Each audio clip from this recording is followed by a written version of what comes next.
Xəbər axşamı ikinci saatı ilə davam edir. Azərbaycan səhiyyəsində xüsusi yeri olan yeni klinika yalnız iri xəstəxana deyil, həm də ən son texnologiyalarla təchiz olunmuş bir mərkəzdir. Yeni klinika daha iki vacib xidmət sahəsini istifadəyə verdi. Robotik reabilitasiya mərkəzi və sümük iliyi transplantasiya mərkəzi. Bu mərkəzlərin fəaliyyətə başlaması həm xəstələr üçün yeni imkanlar yaradır, həm də klinikanın xidmət spektrını daha da genişləndirir. Artıq bir çox xəstələr xaricə ehtiyac duymadan müalicə ala biləcəklər. Bu mühüm ixtisaslaşmış mərkəzlərin xüsusiyyətlərini və əhəmiyyətini müzakirə edəcəyik. Əlbəttə ki, mütəxəssislərlə studiyada qonaqlarım yeni klinikanın direktoru Barat Yusubov və yeni robotik reabilitasiya mərkəzinin rəhbəri Pərvin Əkbərovdur. Xoş gəlmişsiniz studiyamıza. Təşəkkür edirəm dəvətimizi qəbul etdiyiniz üçün. İstərdim Barat müəllim, əvvəlcə elə sizdən başlayaq. Bu iki yeni mərkəz fəaliyyətə başladı. Bu iki yeni mərkəzin yeni klinikada fəaliyyətə başlaması strateji baxımdan klinikanız üçün əhəmiyyəti nədir və məhz bu qərar niyə indi verildi? Salam, mən də hər kəsi salamlayıram və sizə də təşəkkür edirəm ki, bizə bu imkanı yaratdığınız üçün, bu fikirlərimizi paylaşmaq üçün. Sizin də qeyd etdiyiniz kimi bugün çox sevincliyik. Uzun müddətdən bəri üzərində çalışdığımız iki böyük layihə bugün artıq bitdi. Bugün bu hər iki mərkəzin açılışını etdik, dünən bugün. Burada təbii ki, bugün yaranan bir fikir deyil. Bir çox səbəbdən, bir çox tələblərdən qaynaqlanan bir işdir bu. İlk növbədə yeni klinika ümumiyyətlə öz strateji planında daha çox tələb olunan və Azərbaycanda ehtiyac duyulan xidmətlərin ya yaradılması ilə və yaxud da yetərsiz olan xidmətlərin inkişafı ilə özünə bir strateji plan seçir və bunun üzərində işləyir. Təbii ki, ilk öncə robotik mərkəzdən demək istəyirəm. Robotik mərkəzdəki bunun yaranma ideyası daha çox Vətən müharibəsi dönəmindən sonra qazilərin reabilitasiyasında olan ciddi bir ehtiyacdan doğdu ki, təbii ki, dövlət bu sahədə çox böyük işlər gördü. Özellikle də qabaqcıl ölkələrdə bunların reabilitasiyasının təmin olunması üçün bir çox işlər görüldü. Amma biz düşündük ki, niyə bunu özümüzdə etməyək? Çünki əgər bir xidməti öz yaşadığın ölkədə alırsansa, təbii ki, daha komfortlu olur. O səbəbdən biz düşündük ki, bu öz mərkəzimizdə olsun, öz xəstəxanamızda olsun ki, insanlar daha rahat, daha komfortlu bu xidmətləri ala bilsin. Sümük iliyi transplantasiya isə bu tamamen mürəkkəb bir prosesdir. Burada sadəcə bir mərkəzin qurulmasından deyil, bir otağın qurulmasından deyil, infrastrukturla yanaşı burada yeterli mütəxəssislərin yetişməsi uzun bir zaman alan bir prosesdir. Və bütün bunların yanında da bir multidisiplinar bir xəstəxananın olması önemlidir. Yani çünkü sümük iliyinin köçürmə prosedürü özü bir bəsit bir proses olsa da ondan sonraki dönemde özellikle xəstələrin təqibi döneminde çok ciddi bir multidisiplinar yanaşma tələb edən bir sistemdir, bir müalicə metodudur. Tabii ki biz Azərbaycanda da bilirsiniz, hal-hazırda sadəcə bir mərkəz var idi, yetərsiz sayıdaydı və ona görə də əksər xəstələr xaricə üstürdü və bilirsiniz ki, bunu da dövlət qarşılayırdı və yaxud da Federal Ev Fondu vasitəsilə və yaxud da digər fondlar vasitəsilə qarşılanırdı ki, çünki çox böyük maddi yük olduğu için insanların özünün bunu qarşılaması mümkün değildi. Tabii ki, xarici ölkəyə gedəndə də bunun məsrəfləri 5 qat, 10 qat artırdı və ən önəmli problemi isə xaricdə köçürülən bir xəstələrin biraz önce qeyd etdiyim için bu işin en önemli noktası transplantasiyadan sonraki təqibdir. Və o təqiblərdə də xarici ölkədə köçürülən bir transplantasiya olan, sümük iliyi transplantasiya olan bir xəstənin təqibinin isə tam yeterli olması mümkün değil. İlla ki burada ya nəql olmuş mərkəzə kontaktlarında problem olur və yaxud da getməsində problem olur. O səbəbdən burada Azərbaycanda bu bir ehtiyacdan dolayı biz de bu mərkəzi planlamasını etdik və təbib İTS bizi destekledi bu mövzuda ve bütün bu desteğin sonunda biz bugün sümük ili transplantasiya mərkəzi artıq fəaliyyətə başladı bizdə. Barat müəllim, qeyd etmişsiniz ki, hər il Azərbaycanda təxminən 150-200 min insanın sümük iliyi transplantasiyasına ehtiyacı yaranır və qeyd etdiyiniz kimi əksər hallarda bunlar xaricdə reallaşırdı. İndi bu mərkəz artıq Azərbaycanda var. Bu hansı üstünlük gətirəcək məhz bu baxımdan? Məsələn, təbii ki, indi bu qeyd etdiyiniz kimi mürəkkəb bir prosedur olmasa da dediniz bundan sonraki hissələr üçün önəmlidir təqib baxımından. Sırf bu istiqamətdə istəyirəm əvvəlcə bunu qeyd eləyəsiniz ki, sümük iliyi transplantasiyası, yəni bu hansı şərait yaradıldı xəstəxanada, hansı infrastruktur var və burada işləyəcək mütəxəssislər necə formalaşıb, bu barədə istəyirəm. Qeyd etdiyiniz kimi Azərbaycanda ən azı ildə 150-200 xəstə ehtiyac duyulur və bunun da ortalama 65-70%-ə qədəri autogen olur, yəni özündən özünə və bir də təbii ki, yerdə 35-40% isə allogen, yəni donordan alınan kök hüceyrələr vasitəsilə bu transplantasiya həyata keçirilir. Təbii ki, bunun üçün bizim hal-hazırda 22, biz bugün açılışını etdiyimiz 22 sümük iliyi transplantasiya otağı olaraq nəzərdə tuturuq. Amma sadəcə otaqla bir iş bitmir. Alınmış hüceyrələrin hazırlanması üçün ayrıca bir laborator lazımdır və bir də bu xəstələrin uyğunluğunu müəyyən etmək üçün başqa bir laborator, yəni immun genetik laboratoriyanın olması. Yəni əslində sümük iliyi transplantasiyası dediyimiz bu 3 hissədən ibarətdir. Yəni ilk öncə xəstənin immunoloji statusu bəlli olur və uyğun xəstələrdən qan toplanıb kök hüceyrələr alınır və alınmış kök hüceyrələr bəlli bir prosedurda hazırlanmış xəstələrə transfüziya olunur. Təbii ki, bu da çox mürəkkəb bir prosesdir. Birincisi, həm immunogenetik laboratoriya bilirsiniz çox bahalı bir avadanlıqlardır. İstər həmən afariz laboratoriyası çox bahalı avadanlıqlardır və önəmli olan da otağa qoyulan beynəlxalq tələblər çox yüksəkdir. Yəni mütləq şəkildə otaqlar HEPA filtrlə təmin olunmalıdır, infeksiyon baxımından və partikul sayının bu otaqlarda minimumu endirmək üçün, məsələn, bəsit bir şey deyəcəm, bu otaqda pərdə ola bilməz. Məsələn, bu pərdələr xüsusi paket şəklində şüşələrin içərisində yerləşdirilməklə. Tam steril şərait. Və hətta burada önəmli nöqtələr var. Məsələn, siz bilməm, bugün mətbuat orqanları ziyarət etdilər şöbəni, bilmədim, orada vardızı yox. Bax, otaqda məsələn 3 hissədən ibarətdir. Bir otağın özü, bir dəhliz hissəsi və ümumi koridor. Təsəvvür edin ki, bu otaqların hətta orada vurulan havalandırma, HEPA filtrdən vurulan havalanmanın hər bir hissəsinin özünün həcmi var. Adi bir şey deyim, heç bir zaman koridorun havası otağın dəhlizinə, otağın dəhlizinin havası otağa keçməməlidir. Çünki belə olduğu təqdirdə infeksiyon baxımından uyğunsuz sayılır.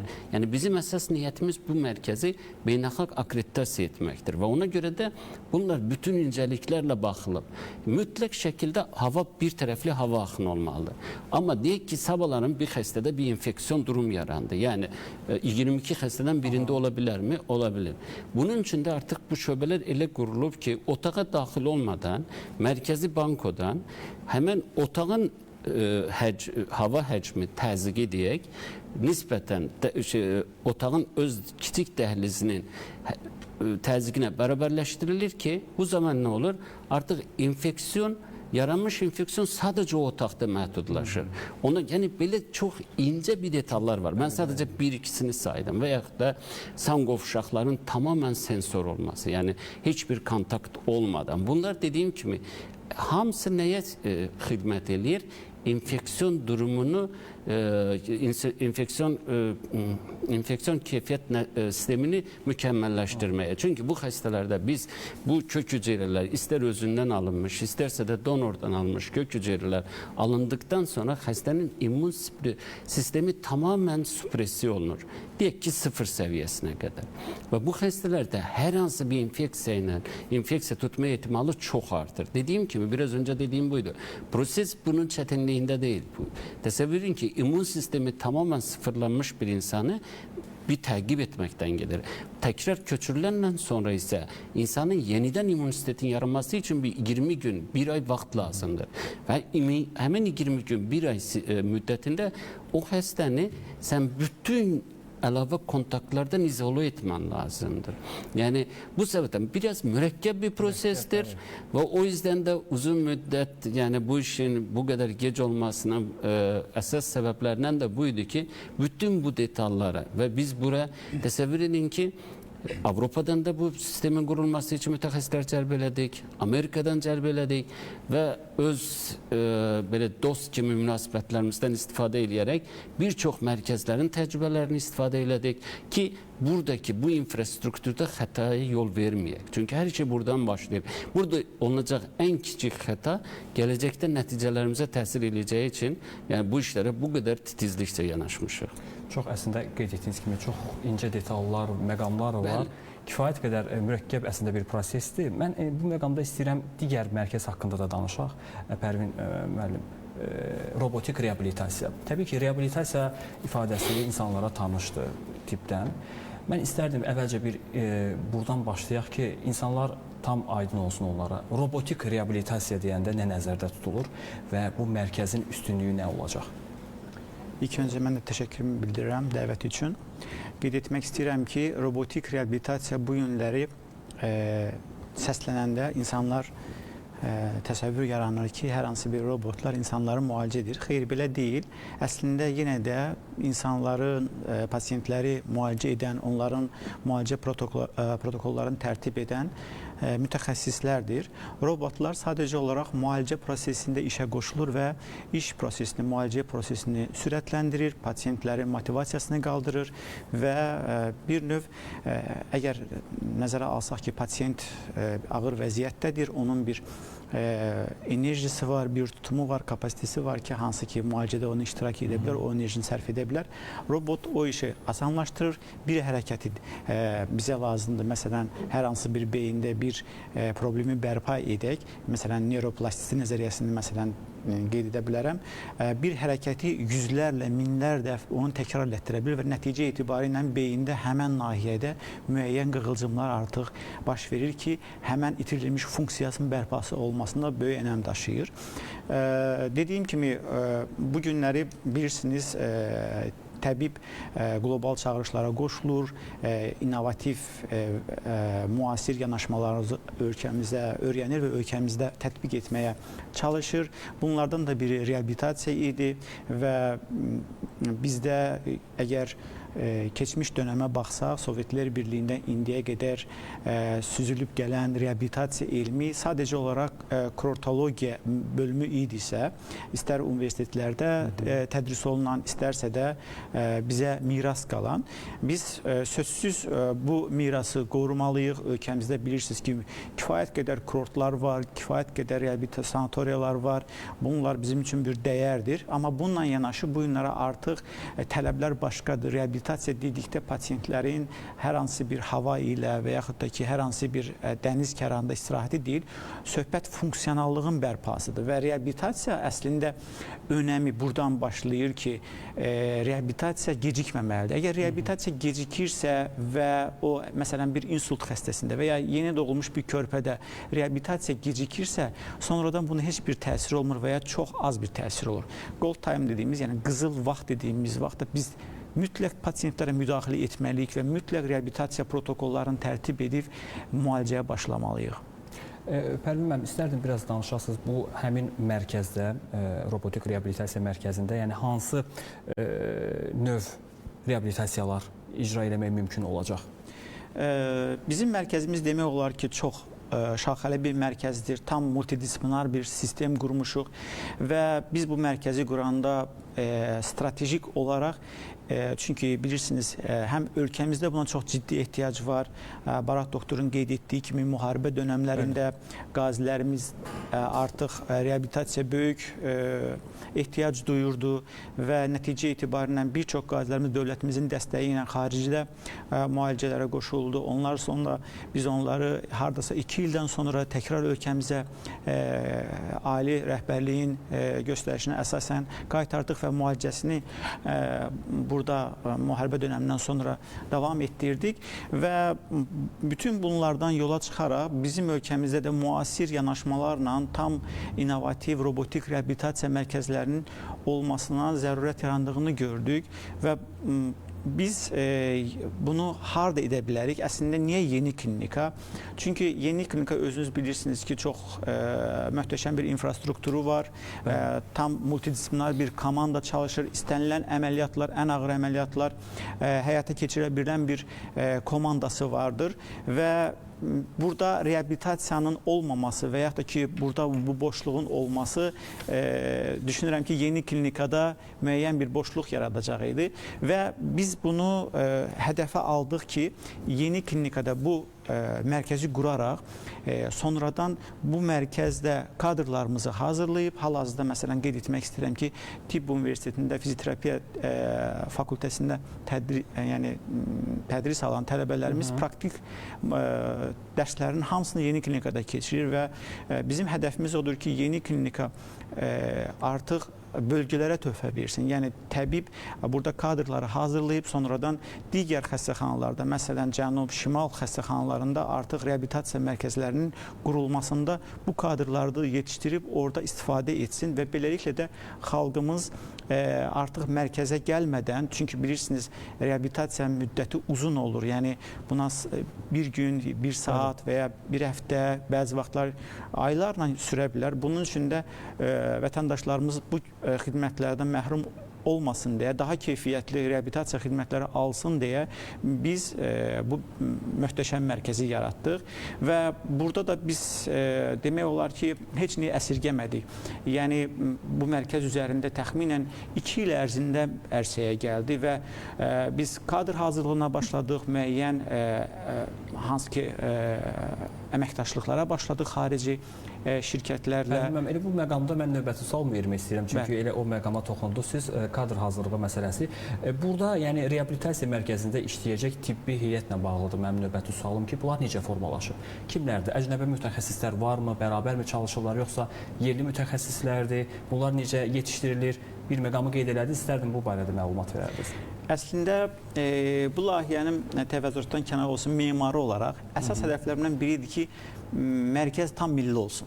Yəni bunun üçün də bu gənclər hamısı Azərbaycanlıdır, heç bir əcnəbi vətəndaşı yoxdur və bunların bir hissəsi ölkəmizdən xaricdə təhsil almış və artıq Azərbaycana qayıtmış mütəxəssislərdir, təxminən 20%, yerdə qalan 80% isə artıq bizim də öz tələbələrimiz olduğu, yəni müəllimlik etdiyimiz gənclərdir ki, Tibb Universitetində məzun olublar və artıq bizlə bərabər artıq həmkarlarımızdır, tələbələrimiz deyil, həmkarlarımızdır. Bəli.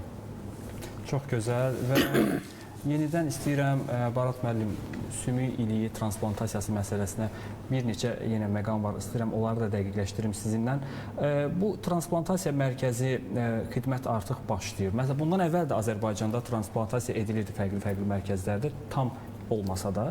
Yəni indi burada, indi kadr hazırlığından danışdıq. İstərdim bu barədə Azərbaycanda, mərkəzdə vəziyyət necədir?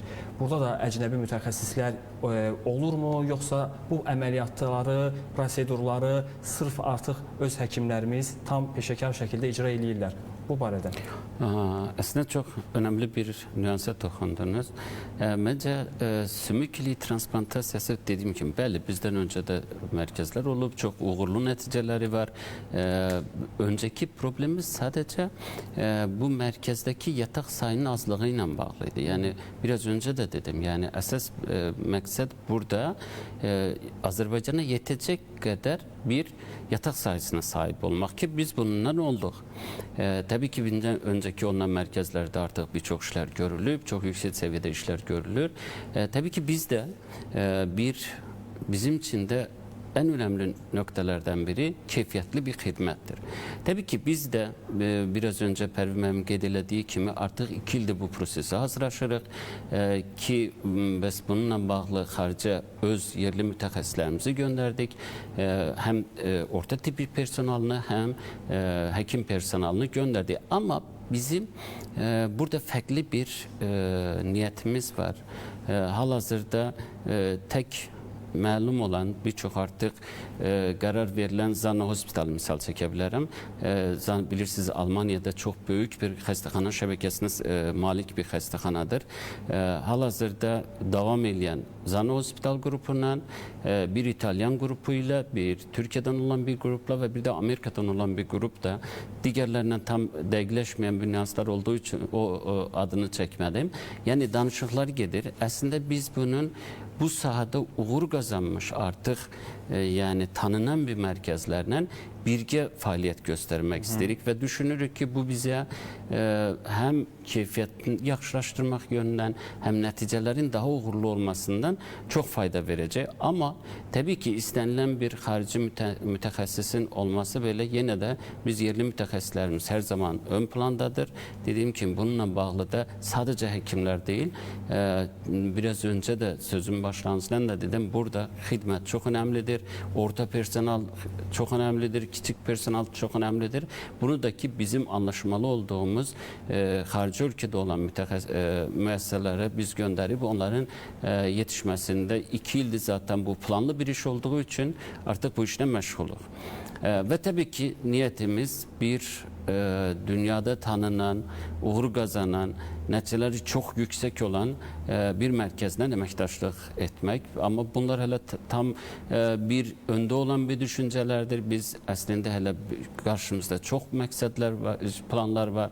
Yani biz en önemli məqsədlərimizdən biri bizim immunogenetik laboratuvarın EFI akreditasyonunu almaktır. Yani biz tabii ki biz en önemli bizim hedeflerimizden biri mevcut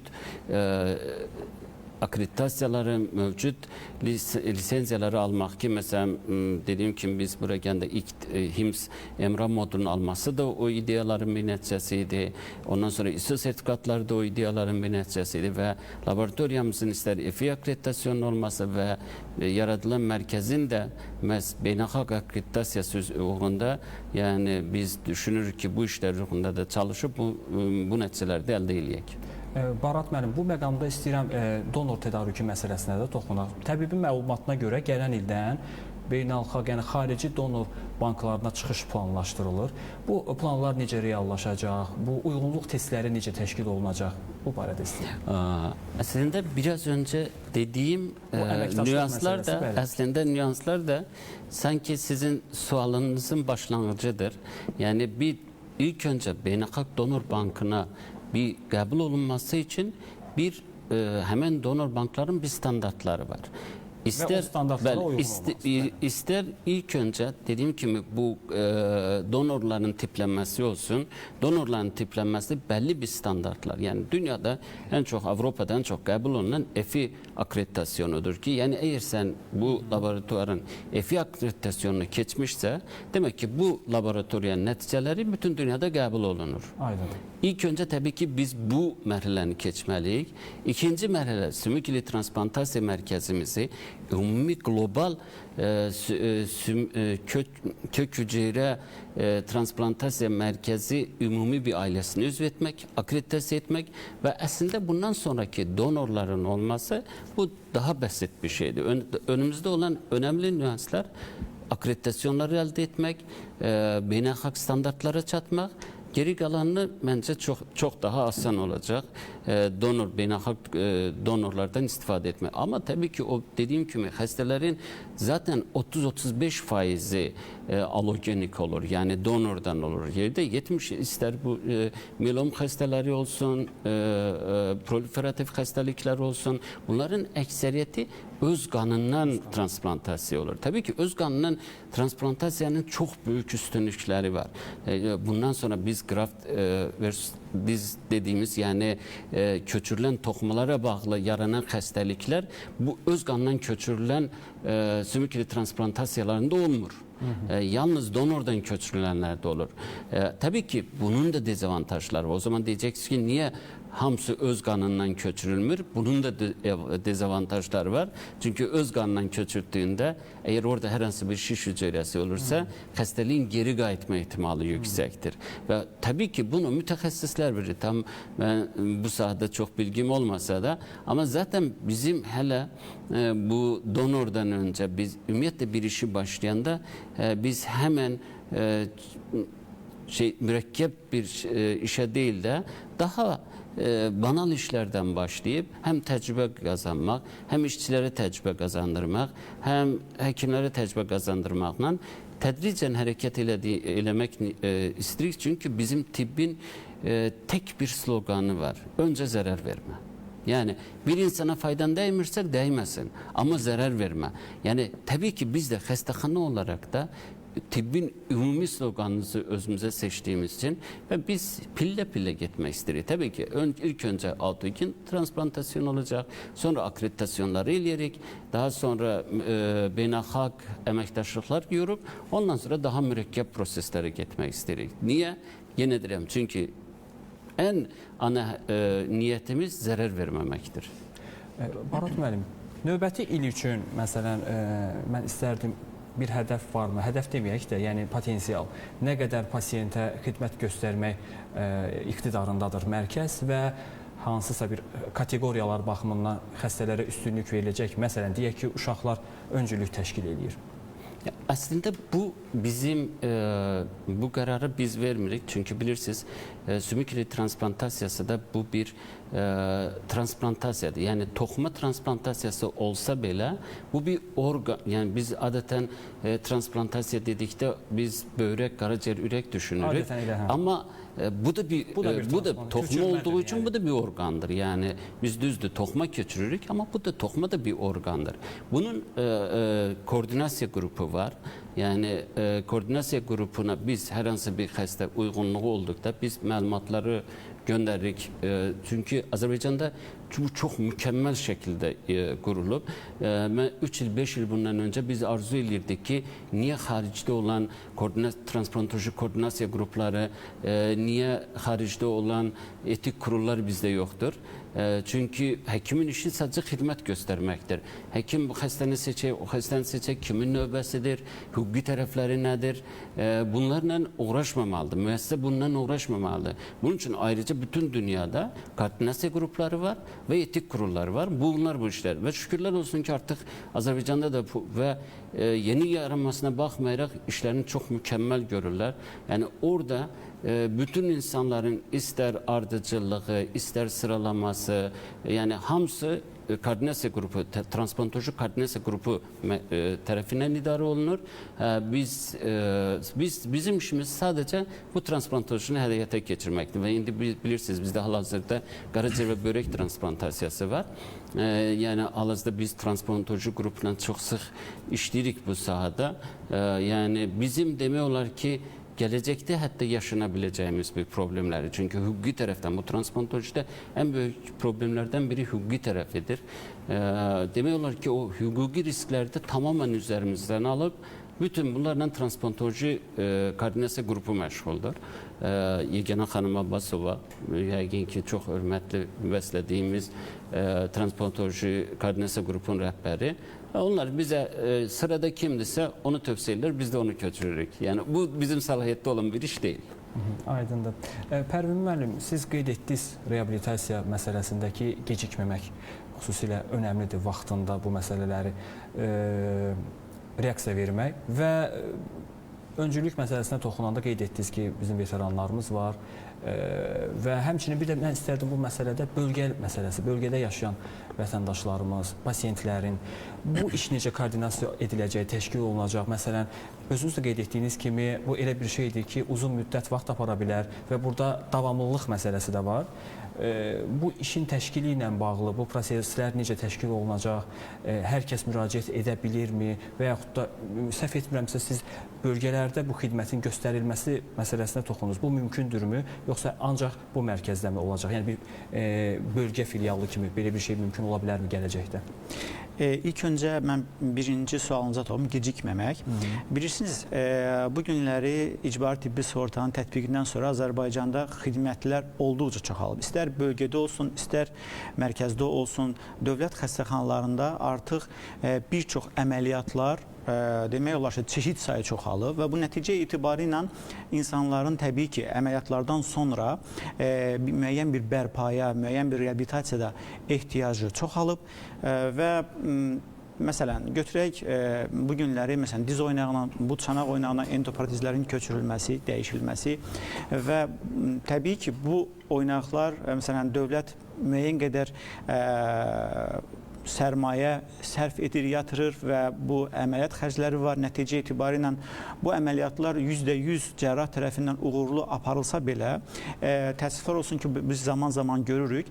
Əgər reabilitasiya vaxtında olmazsa, bu pasiyentlərin bəzilərində fəsadlar ortaya çıxır. Bəzilərində yox, müəyyən hissəsində ortaya çıxır. Yəni bu acı həqiqətdir və bu sadəcə olaraq bir misaldır. Belə də həm bunu bypass ürək əməliyyatlarına, məsələn, dünya statistikasında göstərilir ki, əgər pasiyentlər ürək əməliyyatından sonra kardioreabilitasiyaya cəlb olunmursa, nəticə etibarən yaxın 2-3 il izləmədə görürlər ki, bunların 30-20% təxminən müəyyən ölkələrdə, müəyyən coğrafiya üzrə, yəni tələf olur pasiyent. Bu nəyi göstərir? Reabilitasiyanın zərurliyini göstərir və bundan başqa, buna görə də bir çox inkişaf etmiş ölkələrdə, onu da qeyd etmək istəyirəm, kardioreabilitasiya zəruridir və icbaridir. Əgər pasiyent buna gəlməyibsə, yayınıbsa, artıq müəyyən müddətdən sonra məsuliyyət onun boynuna olur. O təkrar əgər kardioloquna və ya cərrahına müraciət etdikdə o ödənişli olaraq ondan tələb olunur. Yəni artıq ona bir növ dəstək göstərilmir sığorta ilə. Bunun üçün də bu məsələlər çox zəruridir və əməliyyatlardan başqa bilirsiniz, sənaye qəzaları var, avtoqəzalar var, müəyyən bədbəxt hadisələr var, müəyyən anadan gəlmə qüsurla doğulan insanlar var. Məsələn, serebral iflicilər. Bu insanlar əgər ilk dönəmdə reabilitasiya almırlarsa, onlar təəssüf ki, ömür boyu 50 il qalırlar. Bir insanın 50 il qalması nə deməkdir? Bu dövlət büdcəsinə artıq xərc deməkdir. Bu insanlar nəticə etibarı ilə cəmiyyətdə yaşamalıdırlar.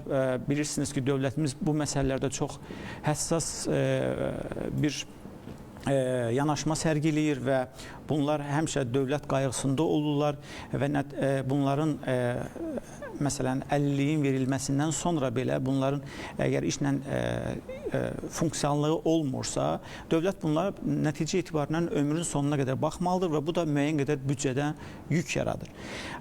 Bunlar olmasın deyə reabilitasiya çox önəmlidir. Yəni biz əgər ölkəmizdə reabilitasiya strategiyasını düzgün qurarıqsa, həm mərkəzdə, həm bölgələrdə biz nəticə etibarından kifayət qədər insanlarımızın 50 qalmasının qarşısına keçirik və buna görə də təbibin əsas strategiyalarından biri mərkəzdə belə böyük reabilitasiya mərkəzləri qurduqdan sonra bayaq qeyd etdiyim kimi təb mərkəzlərində, yəni təbibin məsələn regionlarda olan təb mərkəzləri ki var, onlarda reabilitasiya mərkəzlərini artıq yaratmaq və insanların ixtiyarına verməkdir ki, bununla da insanlar bu xidmətlərdən məhrum olmasın. Aydındır. Mən bu məqamda istəyirəm ümumi hər ikinizə də bir sualım olacaq. Elə Barat müəllim, sizdən başlayaq. Ümumi bugünkü iki mərkəz haqqında hansı ki fəaliyyətindən danışırıq. Həm robotik reabilitasiya mərkəzi, həm sümük ili transplantasiya mərkəzi kifayət qədər mühüm, əhəmiyyətə malik tibbi xidmət göstərən mərkəzdirlər. Bu Azərbaycan səhiyyəsi üçün yəni hansı perspektivlər görünür və təkcə belə deyək də bu ölkə daxilində deyil, region səviyyəsində necə görürsünüz bunun gələcək perspektivini? Belə deyək, əslində çox maraqlı bir nüansa toxundunuz. bizim özellikle sümük ili transplantasyasındaki gelecek imkanlar, buradaki hizmet göstermekte maksat tabii ki ana hedefimiz vatandaşımızın keyfiyetli hizmet almasıdır. Vaktinde hizmet almasıdır ve icbari sigortadan faydalanarak bu hizmeti almasıdır. Ama tabii ki gelecekte ama bilirsiniz halihazırdaki kanunvericilik bizde organ ve toxuma transplantasyasını xarici vətəndaşa həyata keçirməyə imkan vermir. Hal-hazırki qanunumuz bunu tələb edir. Biz yaxın zamanda bununla bağlı da müvafiq qurumlara müraciət ünvanlamaq istəyirik. Biraz öncə toxundum o nüansa. Bu qanun qəbul olunanda Azərbaycanda nə transplantoloji koordinasiya qrupu bu qədər mükəmməl işləmirdi, nə etik kurul bu qədər mükəmməl işləmirdi və o zərurətdən yarandı ki, biz bu Azərbaycanda xarici vətəndaşa qohumu olsa da, valideyni olsa da, övladı olsa da transplantasiya icazə verilmədi. Qanun o cür qəbul olundu. Amma bugünkü reallıq artıq tələb edir ki, qanuna yenidən baxılsın, xarici vətəndaşlara da Azərbaycanda transplantasiya olunması imkanları verilsin. Bu bizə nə verəcək? Bu ona verəcək ki, biz bu mərkəzdə sadəcə öz vətəndaşlarımıza deyil, xarici vətəndaşlara xidmət göstərə bilərik.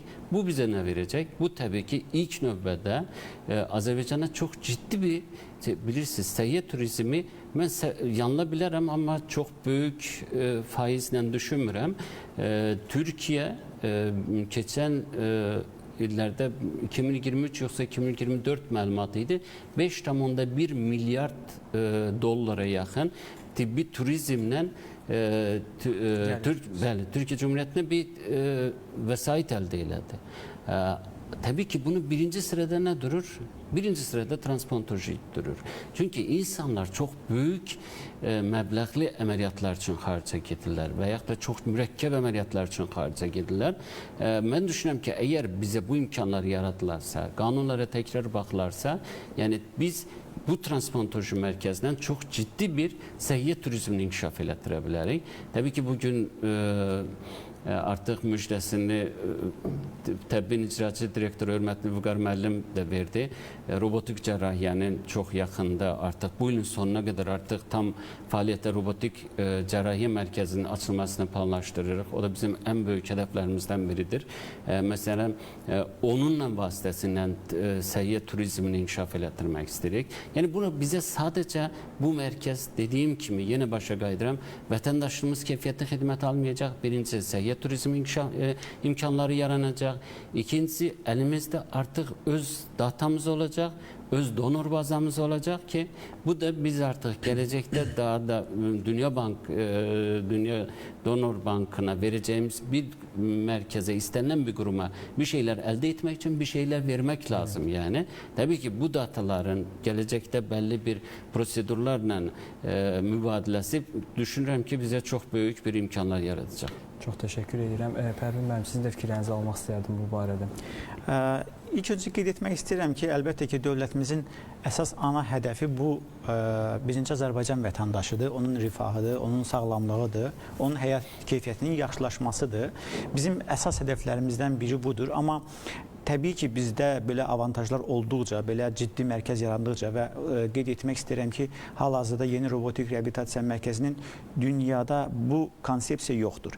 Yəni bunu mən demirəm. Yəni ilk olaraq mən öz təcrübəmi deyim sizə. Yəni 40-ın üzərində ölkədə təlim keçmişəm. Yəni ən böyük reabilitasiya mərkəzlərini gəzmişəm. Orada müəyyən mütəxəssislərlə bərabər əməkdaşlıq etmişik. İlk olaraq da bundan başqa onu da qeyd bizə artıq bu mərkəzin qurulmasında hansı ki biz əməkdaşlıq etmişik, o insanlar, o ekspertlər, o nümayəndələr ki gəlib, doğrudan da məsələn burada həmən o robotu quran o şirkət, siz bunu başardınız, təbrik edirik. Siz biləsiniz ki, dünyada belə bir mərkəz yoxdur, bu konsepsiya yoxdur. Bu niyə yoxdur? Sualınız budur ki, bu innovasiyanın, bu cihazlarının hamısı birlikdə eyni anda hər hansı bir xəstəxana daxilində doğrudan da yoxdur. Ona görə təbii ki, bu bizə avantaj verir ki, sözsüz ki, biz tibbi turizmlə yəni bu avantajımızdan da istifadə edək. Bizim qonşu ölkələrimiz və yaxud da ki, ərəb ölkələrinin bilirsiniz ki, ölkəmizdə tibbi turizmlə bağlı marağı vardır. İstər Özbəkistan olsun. Məsələn, hal-hazırda məsələn qeyd edim ki, Rusiyadan bizim pasiyentimiz var reabilitasiya ilə bağlı. Artıq qəbul etmişik, müalicəsi bir həftədir davam edir. Niyə də yox? Düşünürəm ki, bu imkanlar yarandıqca biz də bu avantajlardan səmərəli şəkildə istifadə etməliyik və həmişə Barat doktorun dediyi kimi hörmətli Vüqar müəllim də tibbi turizmlə bağlı müəyyən açıqlama edir və təbibin maraq dairəsindədir ki, biz həm digər böyük xəstəxanalarla əməkdaşlıq edək. Bilirsiniz ki, bizim hal-hazırda da Zan Hospital qrupuna Almanya ilə bərabər əməkdaşlığımız var və eləcə də hansı ölkələr ki, bizlə maraqlıdır əməkdaşlıq etməkdə və müalicəsini burada almaqda təbii ki, bizim də öz maraqlarımız var ki, ölkəmizi yəni qlobal səhiyyədə təmsil edək. Ən böyük nümunəsi də bunun elə yeni klinikadır. Çox təşəkkür edirəm Pərvin müəllim, gəldiyinizə görə doktor sizə də çox təşəkkür edirəm. Studiyamıza gəldiniz və ətraflı məlumat verdiniz bugünkü bu mühüm iki mərkəz haqqında. Bəli, bugün xəbər axşamında yeni klinikada istifadəyə verilən iki mühüm tibbi mərkəz, sümük ili transplantasiya mərkəzi və robotik reabilitasiya mərkəzi haqqında danışdıq. Qonaqlarım yeni klinikanın direktoru Barat Yusubov və yeni robotik reabilitasiya mərkəzinin rəhbəri Pərvin Əkbərov uydu. Belə xəbər axşamı bugünü işini yekunlaşdırır. Sabah saat 20-də ən son xəbərlər və aktual mövzuların müzakirəsi ilə qarşınızda olacaq. Lakin kanalı dəyişməyin, çünki realda xəbər axını davam edir.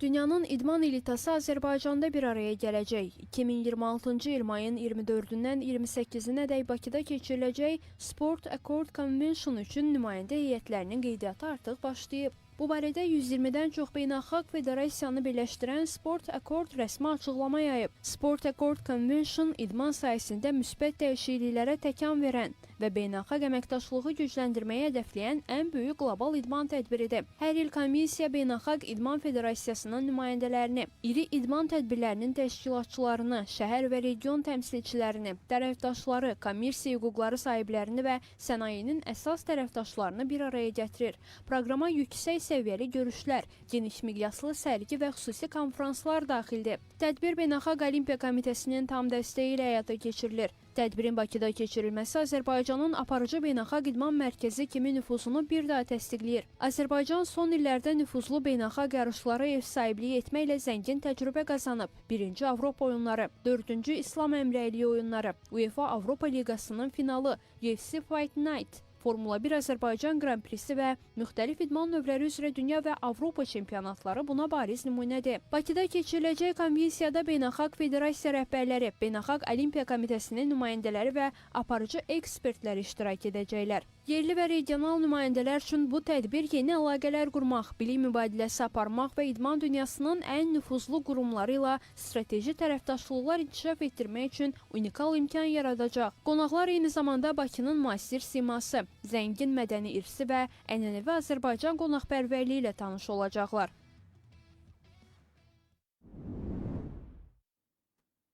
Səudiyyə Ərəbistanının paytaxtı Ər-Riyadda reallaşan 6-cı İslam Həmrəyliyi oyunlarında qızıl medal əldə edən Azərbaycanın 3-3 basketbol millisi vətənə qayıtdı. İdmançılarımızı Heydər Əliyev Beynəlxalq Hava Limanında Basketbol Federasiyasının rəsmiləri, oyunçuların ailə üzvləri, idman ictimaiyyəti və media nümayəndələri qarşıladılar. Milli komandamızın üzvü Dina Ulyanova bildirdi ki, komanda bu yarışlarda 2 qat çempion olduğu üçün özünü arxayın hiss edib. Titulumuzu qoruyub saxlaya bildiyimiz üçün çox şadıq. Qalib gəlmək həmişə xoşdur. Hər bir oyunda mübarizə aparır.